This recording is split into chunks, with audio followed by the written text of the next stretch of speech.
আসসালামু আলাইকুম। তো অনেক দিন পরে আসলে জঙ্গলে আসলাম। তো আসার পরে দেখেন কাটল পারলাম, কাটল খাইতেছি, খিদা লাগছে। তো আসলে পাশে কলার তোর এরকম কলার ছড়ি আছে 2 থেকে 3টা। তো আসলে কলার কাঁঠাল নিব আজকে। তো আরও বিভিন্ন ফলের গাছ আছে। তো আসলে আমি দেখবো, দেখাবো এই জঙ্গলের ভিতরে কাঁঠাল কি পরিমাণ কাঁঠাল হয়। দেখেন আমার সাথে দেখেন, ছোট্ট একটা ভিডিও করব। তো আসলে আমি জাস্ট একটা গাছকে দেখাবো যে কতটুকু কাঁঠাল একটা গাছে ধরতে পারে। তো দেখেন জঙ্গলের ভিতরে ওই একটা গাছ আছে, এটার মধ্যে আসলে মানে 3 থেকে 4টা কাঁঠাল আছে। তো ওর পাশে আরেকটা গাছ আছে, এটার তো কাঁঠাল আছে। তো আমরা এখন যে গাছটা দেখাবো, তো এটার মধ্যে কতটুকু কাঁঠাল, কি পরিমাণ কাঁঠাল জাস্ট একটু দেখবেন। তো দেখেন এই গাছটা তেমন বড় নয়, ছোট। তো দেখেন কাঁঠাল, তো আসলে হাতে গণবো, আপনাদেরকে সাথে নিয়ে আই। তো দেখেন 2টা, প্রায় এটার টোটাল 11টা কাঁঠাল আছে। আসলে আমি পরিপূর্ণ দেখাতে পারবো কিনা জানি না, জুম করে, তো তবুও চেষ্টা করব। তো আসলে মোট 11টা কাঁঠাল আছে।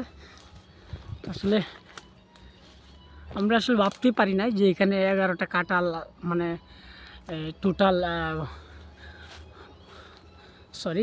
12টা কাঁঠাল। তো টোটাল যে 12টা কাঁঠাল আছে, যে আসলে এটা ভাবা অসম্ভব। তো পিছনের সাইডটাতে দেখেন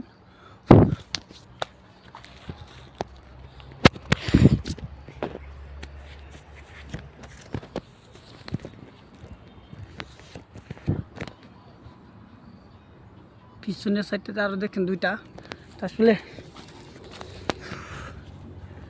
আসলে সব মিলিয়ে এখানে আমি দেখলাম যে প্রায় 12টা কাঁঠাল আছে। তো দেখেন ছোট্ট একটা গাছে 12টা কাঁঠাল, ওইখানে আছে 4-5টা। আসলে এটা খাওয়ার মতো মানুষ নাই। আর এদেশে এই জঙ্গলের গাছগুলাকে আসলে ফল যে হয়, কাঁঠাল, কলা, আম, এরকম ফলগুলো আসলে মূলত কেউ খায় না।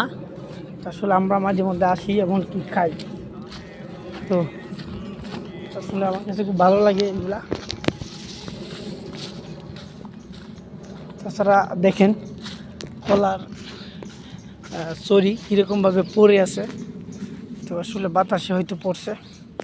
তো দেখেন এরকমভাবে গাছে অনেক কলা ছড়ি। দেখেন একটা কলা ছড়ি, এই যে দেখেন একটা, ওইখানে একটা ছোটো। তো এরকম আসলে অনেক ছড়ি কিন্তু হয় পেঁপে, তারপরে দেখেন কলার ছড়ি। তো সব মিলিয়ে পরিবেশটা আসলে এক অন্যরকম। তো পাশে বিভিন্ন পেঁপে গাছ আছে। তো আসলে পরিবেশটা অত্যন্ত সুন্দর, কিন্তু খাওয়ার মতো কোনো লোকজন থাকে না। আসলে সবাই ভালো থাকবেন, সুস্থ থাকবেন। বিদেশের মাটিতে